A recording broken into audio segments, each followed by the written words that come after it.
오늘이 교회력으로 따지면 성탄절 후 첫 번째 주일입니다. 성탄절이 지나고 첫 번째 주일. 사람들은 그냥 성탄절이 끝나고 나면 그것으로 딱 끝나는데, 사실은 예수님의 탄생부터 성탄의 절기가 시작됩니다. 그래서 이 기간 동안에는 왜 예수님께서 인간의 몸으로 성탄하셨는지, 이 질문을 계속해서 한번 되뇌어보는 그런 시간입니다. 왜 예수님께서 인간이 되셨을까? 오늘 히브리서 2장 10절 말씀에 보면 예수님에 대한 아주 독특한 표현이 나오는데, 그게 뭐냐면 구원의 창시자라고 하는 표현입니다. 이 다른 데서는 이거 볼 수가 없어요, 이런 표현을. 근데 여기서만 예수님을 구원의 창시자 이렇게 표현합니다. 영어 성경 갖고 계신 분들 찾아보시면 파이오니어 이렇게 번역을 하고 있어요. 창시자가 뭡니까? 길을 여는 사람, 개척자입니다. 앞장서서 이끌어가는 지도자를 나타내는 표현이죠. 그러니까 예수님은 어떤 분이냐? 구원의 길을 개척하고 완성하셔서 다른 사람들이 뒤따를 수 있도록 길을 마련하신 분이다, 이런 의미를 갖고 있죠. 그런데 흥미로운 사실은 그 다음에 있습니다. 10절 하반절에 보면 구원의 창시자이신 예수님은 고난을 통하여 온전하게 되셨다, 이렇게 말합니다. 온전하게 된다, 이건 뭐 도덕적으로 완성된다, 뭐 이런 말이 아닙니다. 이건 하나님께서 맡겨주신 임무를 완수한다, 완성시킨다, 이런 뜻을 갖고 있습니다. 결국 어떤 얘기입니까?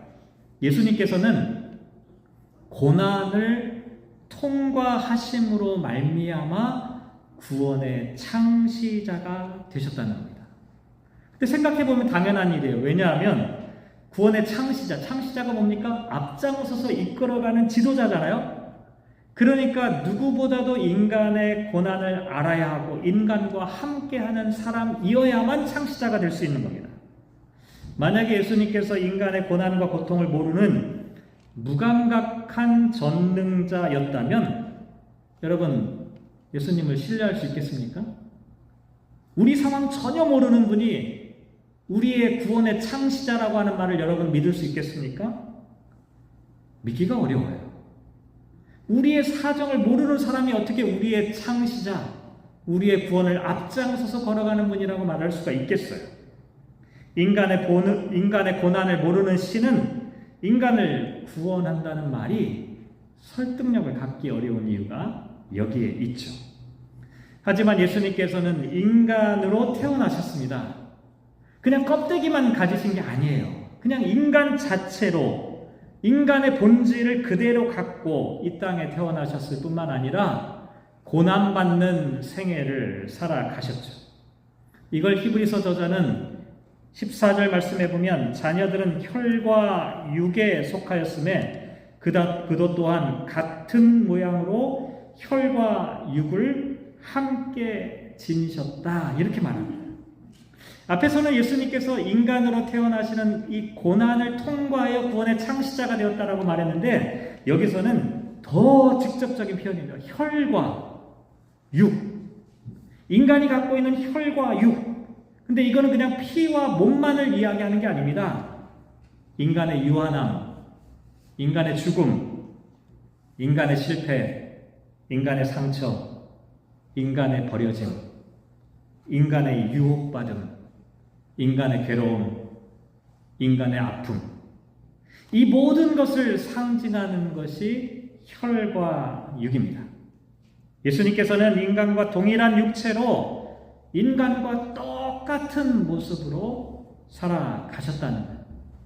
그런데요, 놀라운 사실이 그 다음에 펼쳐집니다. 11절에 보면 그러므로 형제라 부르시기를 부끄러워하지 아니하셨다 라고 말합니다. 이 부끄러워하지 않는다, 사전을 찾아보면 주저하지 않는다, 개의치 않는다, 거리낌이 없다라고 하는 뜻을 갖고 있습니다. 다시 말씀드리면 예수님께서 저와 여러분을 형제라 부르는 것을 거리낌 없이 주저하지 않고 개의치 않고 말씀하신다는 거예요. 왜냐하면 예수님께서도 우리와 똑같은 몸으로 똑같은 혈과 육을 갖고 있는 인간으로 이 땅에 오셨기 때문에 저와 여러분을 똑같은 형제와 자매라고 인정해 주신다는 것이죠. 여러분 아마 한 번쯤은 다 들어보셨을 텐데요. 헨리 나우엔이라고 하는 분 계시죠. 예일 대학과 하버드 대학의 교수로 가르치던 선생님이었는데 어느 날 갑자기 다 때려치고 장애인 공동체인 라루시 데이브레이크라고 하는 곳에 들어가게 되죠. 거기에서 가장 심각한 장애를 갖고 있는 친구들과 함께 지내게 됩니다. 그 중에 한 사람이 아담이라고 하는 사람이죠. 이 청년, 자기 힘으로는 아무것도 할 수 없는 이 청년을 목욕시키고 옷을 입히고 밥을 먹는 일들을 도와주는 일을 시작하게 됩니다. 처음에 이게 쉬웠겠어요? 고민이 많았습니다. 이게 정말 내가 해야 될 사명이 맞는가? 주변에 있는 사람들도 다 얘기했어요. 당신같이 똑똑한 사람이 대학에서 아이들, 학생들을 가르쳐야지 이게 지금 뭐 하는 것입니까? 라고 헨리 나우엔에게 이야기하는 거예요. 그러다가 헨리 나우엔이 깨달은 중요한 사실이 뭐였습니까? 하나님 앞에서는 모두 우리가 아담과 같은 존재. 어쩌면 아담이 보는 것이 하나님이 보는 것과 같다라고 하는 그런 이야기를 하게 됩니다. 아담에게 헨리 나우엔의 명성과 학문이 뭐가 필요가 있겠어요?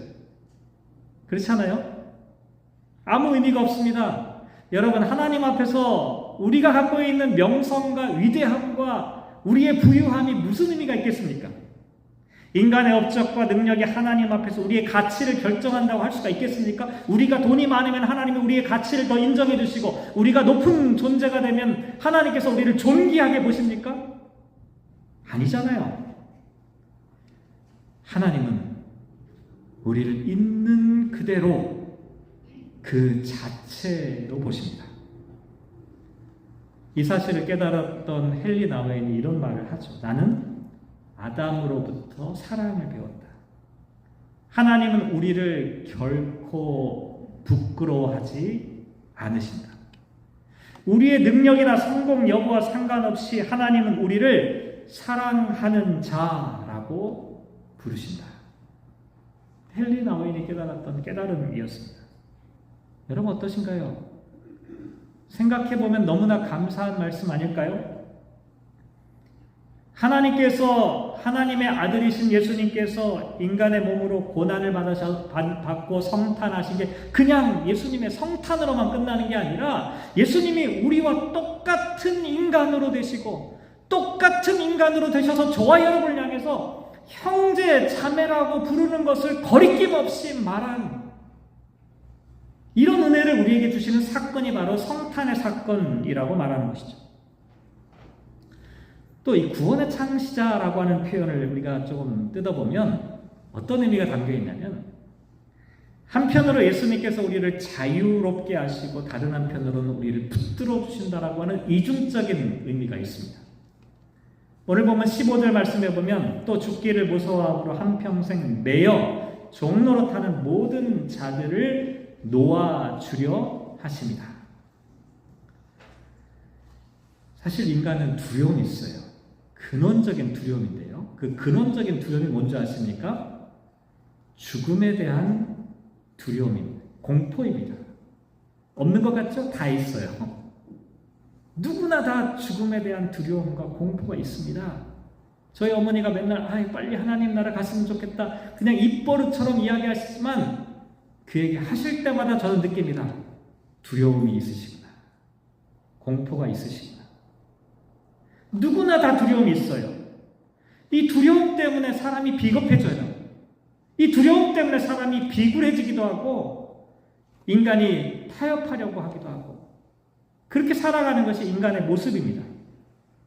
그런데 예수님께서는 이렇게 죽음에 매여 있는, 붙잡혀 있는 사람들을 자유롭게 풀어주시는 분이다. 그런데요, 그 다음에 나와 있는 이야기는 완전히 정반대. 16절에 보면 천사들을 붙들어 주려 하심이 아니 오직 아브라함의 자손을 붙들어 주려 하십니다.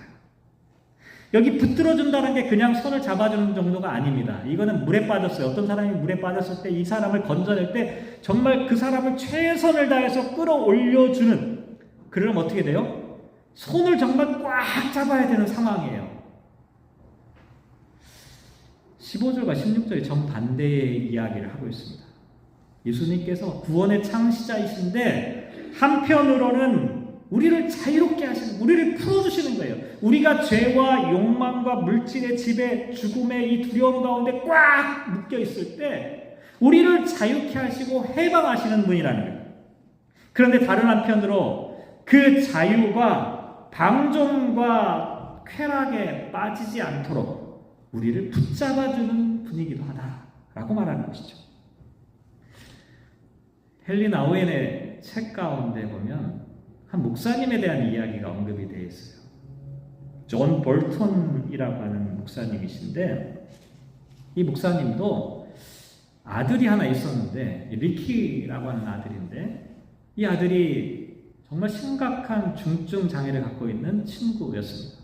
그래서 침대에서 꼼짝 못하고 있는 상황인 거예요. 자기 혼자 움직이지도 못하고 말도 하지 못하고 24시간 돌봐야 되는 일입니다. 사람을 24시간 돌본다는 것은요, 정말 어려운 일이에요.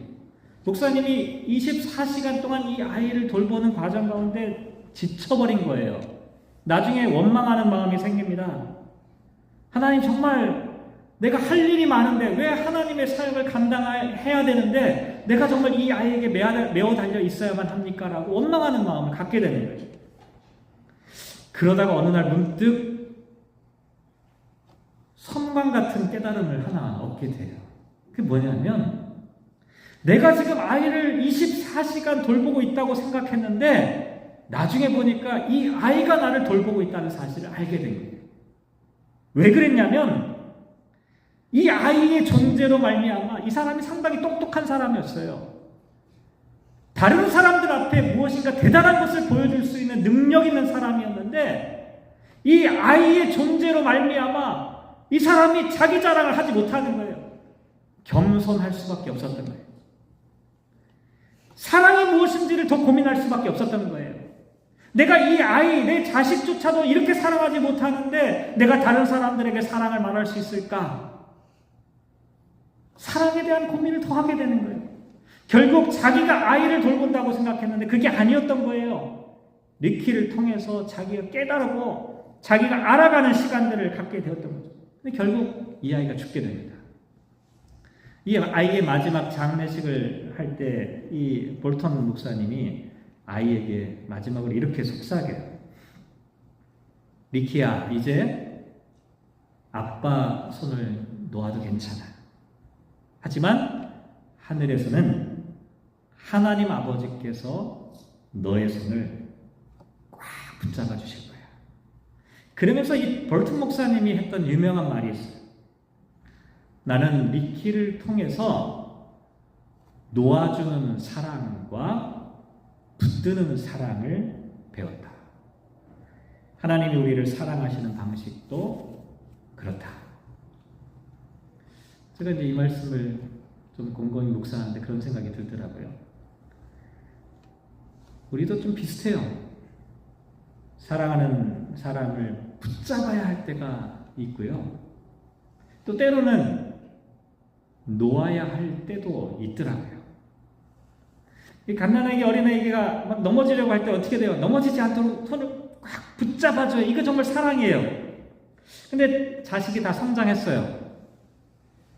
그때는 정말 마음 아프지만 손을 놓아줘야 그게 사랑이 되더라고요. 근데 우리는 참 거꾸로 할 때가 많습니다. 꽉 붙잡아야 할 때는 놓아버리는 거예요. 그 놓아버려야 할 때는 못 놓는 거예요. 왜냐하면 사랑이 아니라 욕심이 앞서기 때문이죠. 그런데요, 구원의 창시자이신 예수님께서는 이 땅에 인간의 몸으로 오셨는데 왜 오셨냐? 저와 여러분을 붙잡아야 할 때는 붙잡아주기 위해서, 그리고 자유케 하기 위해서는 자유롭게 하기 위해서 오셨다는 거예요. 죄와 악에 묶인 사람을 풀어주기 위해서는 예수님 먼저 인간의 몸으로 오셔서 죄와 악을 이겨내셔야만 했다는 거예요. 하나님의 관계에서 끊어져 버린 인간을 다시 붙잡아 주기 위해서 예수님께서 인간의 몸으로 이 땅을 살아가시는 구원의 창시자가 되셨다라고 말하고 있는 것이죠. 마지막으로 17절 말씀해 보면 세 번째로 그런 이야기가 나와 있습니다. 그가 범사의 형제들과 같이 되심이 마땅하도다. 이는 하나님의 일에 자비하고 신실한 대제사장이 되어 백성의 죄를 속량하려 하십니다. 예수님께서 인간의 몸으로 혈과 육으로 성육신하신 목적이 여기 두 가지라고 말하고 있죠. 하나는 뭐예요? 하나님의 일에 자비하기 위해서. 또 다른 하나는 뭡니까? 신실하신 대제사장이 되기 위해서. 여기 나와 있는 이 자비라고 하는 단어 있잖아요. 이 엘레오스라고 하는 헬라어로 되어 있는데요. 이 자비라고 하는 말은요, 그냥 아유 불쌍해, 동정하고 연민하는 정도가 아닙니다. 이거는 어떤 의미의 단어냐면 정말 깊은 의미의 단어인데, 함께 고통을 겪었어요. 함께 고생을 했어요. 함께 힘들어 봤어요. 그럴 때 저 사람이 겪고 있는 이 고통이 바로 나의 고통이 되어가는 거예요. 이게 자비의 마음입니다. 예수님께서는 인간으로 사셨잖아요. 인간의 몸을 입으셨잖아요. 혈과 육을 지니셨잖아요. 인간이 갖고 있는 이 고난과 이 아픔과 괴로움을 똑같이 경험하셨기 때문에 인간에 대한 하나님의 자비의 일을 감당하실 수가 있었다는 거예요. 뿐만 아니라 신실한 대제사장, 이렇게 말하죠. 신실하단 말, 제가 가장 좋아하는 단어 가운데, 제가 신실하다를 좋아하는 게 아니라 이 신실하다는 말은요, 너무너무 소중한 말이에요. 한결같다, 포기하지 않는다는 의미를 갖고 있습니다. 예수님은 포기하지 않는다는 거예요. 대제사장으로서 어떤 역할을 하십니까? 하나님과 인간 사이의 중보자가 제사장의 역할이잖아요. 인간에게 하나님의 자비를 선물하고 인간에게 하나님의 능력과 구원을 전달하는 그 중보자 역할을 하시는 것이 바로 대제사장의 역할입니다. 근데 그거를 예수님은 신실하게 결단코 사람들을 포기하지 않으신다는 거예요. 끝까지 그 사람들을 구원하기 위해 중보자의 역할을 감당하신다라고 말씀하고 있는 것이죠. 남극 탐험과 관련된 이야기 중에 가장 유명한 이야기는 어니스트 셰클런이라고 하는 사람의 이야기입니다. 영국의 탐험가인데요. 지금으로부터 100년도 넘었어요. 1915년에 남극을 탐험하다가 조난을 당하게 됩니다.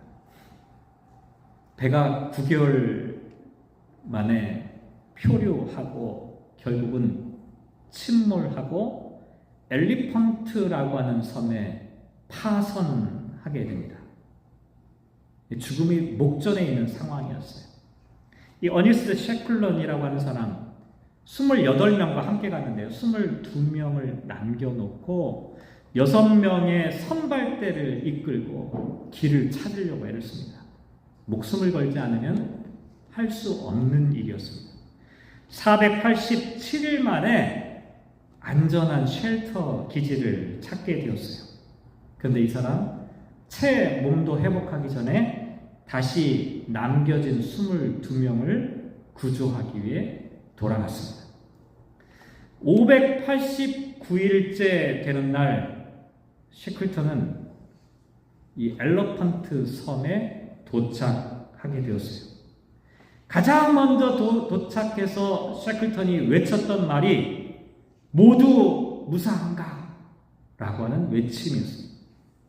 그런데 놀라운 일은 셰클턴을 기다리고 있던 22명의 대원 중에 단 한 사람도 미친 사람이 없었어요. 이 고립되면요, 이 얼음 빙판 속에서 사람들이 정신이 나가버린대요. 그런데 한 명도 미치지 않았어요. 한 명도 죽지 않았어요. 나중에 이 사람들이 이렇게 얘기했습니다. 대장은 우리를 버리지 않았다. 반드시 다시 돌아올 것이다 라고 하는 믿음을 갖고 있었기에 견딜 수 있었다. 셰클턴은 똑같은 이 고통과 고난을 함께 했던 사람이었어요. 그러니까 남겨져 있는 사람들이 어떤 고통을 겪고 있는지를 누구보다도 잘 알고 있었던 사람이었다. 예수님이 왜 인간의 몸으로 오셨겠습니까? 예수님께서 하늘 저 안전한 곳에서 멀리 계셔서 그냥 아래를 쳐다보면서 아이고 힘들겠구나 어렵겠구나 이렇게 말씀하신다면 그게 저와 여러분에게 위로가 되겠습니까? 안 됩니다. 예수님께서 우리랑 똑같은 몸으로 인간이 되셨습니다. 누구보다도 인간의 고통과 아픔을 잘 알고 계시고 직접 경험하셨습니다. 셰클턴은 그걸 알았기에 목숨을 걸고 돌아갈 수밖에 없었던 겁니다. 내가 돌아가지 않으면 저 사람들은 그대로 죽을 건데 저 사람들이 겪을 그 외로움, 그 고통, 그 추위, 그 아픔 내버려둘 수가 없는 거죠. 예수님도 마찬가지입니다. 인간이 되신 예수님께서는 인간들이 살아가고 있는 이 고통과 고난과 아픔을 너무나 알고 계시기 때문에 우리를 포기하지 않으시는 겁니다. 절대로 포기하지 않으시는 겁니다. 끝까지 저와 여러분을 구원하시는 그와 같은 주님의 역할을 감당하신다는 것이죠. 오늘 본문이 히브리서입니다. 히브리서가 기록될 당시의 성도들은 로마 제국의 지배를 받으며 정치적인 압박과 또 유대교 회당으로부터 사회적인 배척, 경제적인 불이익, 수많은 고난과 어려움을 겪고 있습니다. 히브리서 저자가 이런 사람들에게 지금 편지를 쓰고 있는 거죠. 예수님께서 우리와 똑같은 시험을 받으셨다. 이게 얼마나 큰 위로가 되겠습니까? 예수님께서 우리와 똑같은 시험을 받으셨다. 그냥 예수님이 저 하늘 위에서 우리를 위로하시는 예수님이 아니라 인간으로 오셔서 땅에서 인간과 함께 고통당하시는 하나님이다. 이게 이 사람들의 믿음의 토대가 됩니다. 그런 예수님은 우리를 포기하지 않는다라고 믿는 확신할 수밖에 없었던 것이죠. 이게 히브리서 시대의 초대교회 성도들이 끝까지 주님을 기다릴 수 있었던 힘입니다. 많은 사람들이 주님께서 우리들의 시험을, 우리들의 고난을 없애 주실 것을 기대합니다. 저도 목사로서 늘 그렇게 기도합니다. 시험이 사라지게 하십시오. 고통과 고난이 좀 없어지게 해주십시오. 그런데요, 또한 말씀드리고 싶은 것은 예수님께서는 시험을 제거하시는 분이 아니라 어쩌면 시험의 한복판에서 우리를 붙잡아 주시는 분입니다. 문제를 다 해결한 후에 우리가 하나님을 만나는 것이 아니라 해결되지 않은 문제의 상황 한가운데서 우리가 하나님을 만난다는 얘기입니다. 우리가 지금 허우적거리고 있는 이 고통의 고난의 현장 그 한가운데서 우리는 우리와 함께 고난당하시는 그 하나님을 경험할 수가 있다는 것이죠. 왜냐? 예수님은 구원의 창시자이시기 때문입니다. 예수님은 아기 예수로 혈과 육을 지니신 인간으로 이 땅에 성탄하셨기 때문입니다.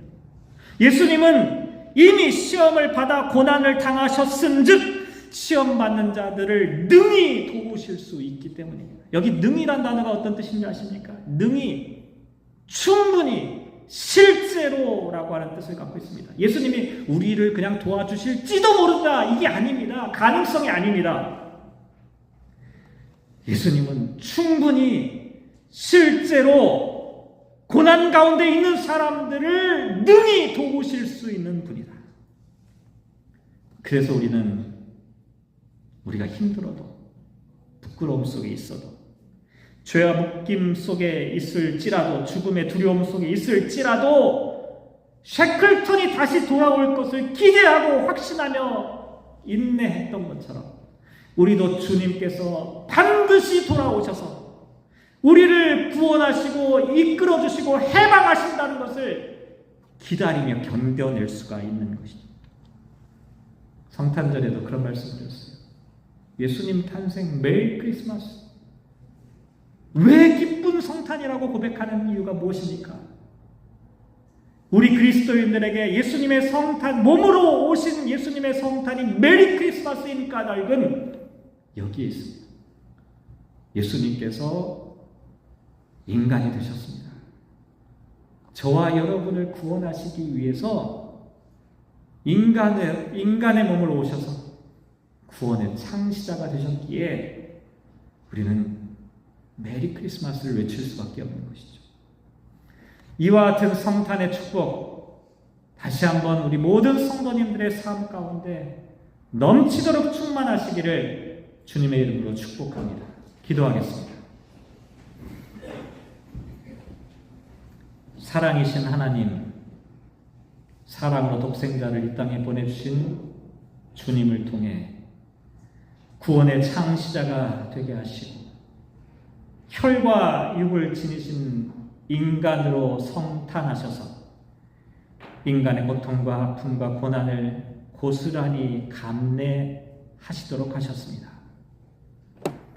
그것은 바로 고난 가운데 있는, 죽음 가운데 있는, 사망 가운데 있는 인간을 구원하시기 위한 하나님의 구원의 섭리였습니다. 이것이 기쁜 성탄의 의미인 것을 우리가 결단코 잊지 않게 하여 주십시오. 인간으로 오셔서 먼저 고난당하시고 그 고난을 이겨내시고 부활 승리하신 예수님을 우리가 뒤쫓아가며 반드시 우리를 구원하시는 주님의 은총과 은혜를 힘입어 살아가는 우리 모든 성도들 될 수 있도록 하나님 축복하여 주십시오. 2025년 한 해를 하나님의 은혜 가운데 살았습니다. 만약 우리 주님께서 새로운 2026년을